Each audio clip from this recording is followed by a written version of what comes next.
10 years ago, there were maybe one or two sustainable funds that invested in Asia, and today there are more than 400.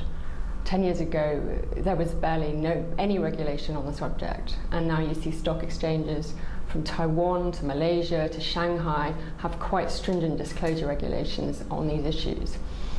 You see assets under management growing. Yes, they've been growing slowly, but they are now growing steadily, and the latest estimate is that about $4 trillion in ex-Japan Asia will be allocated to sustainable funds, and that's quite a considerable amount of money. So I think that a great deal has been achieved, but it's certainly not time to stop. And especially as Asia is becoming so important on everyone's radar screens, so much more capital has been allocating to here.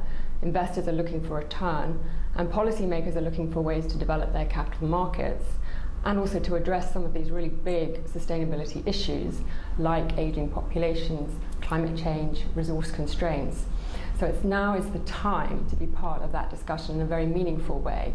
And that's one of the things that we hope we will achieve with our conference in September. I certainly would take the view that what they call ESG integration, or trying to incorporate environmental, social governance issues across everything that you do, from your investment policy to your asset allocation and manager selection, the whole thing, it should be holistic and it should be integrated.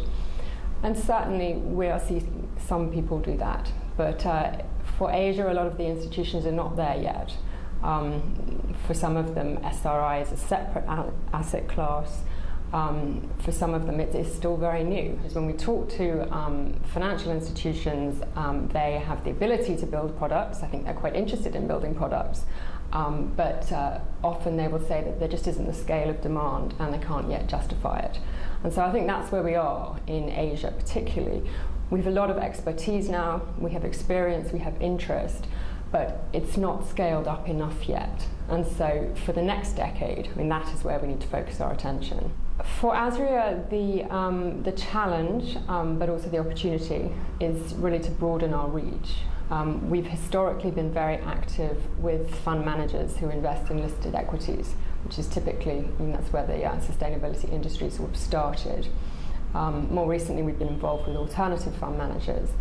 But in Asia, of course, the bulk of capital for companies and for infrastructure comes from commercial banks, especially in emerging markets where capital markets are not so developed.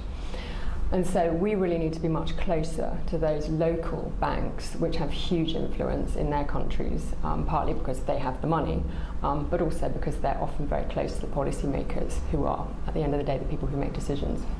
The aim of this conference is to bring together a group of very important and influential people from around Asia, around the world, asset owners, fund managers, regulators, companies, and really examine the issues in the Asian context.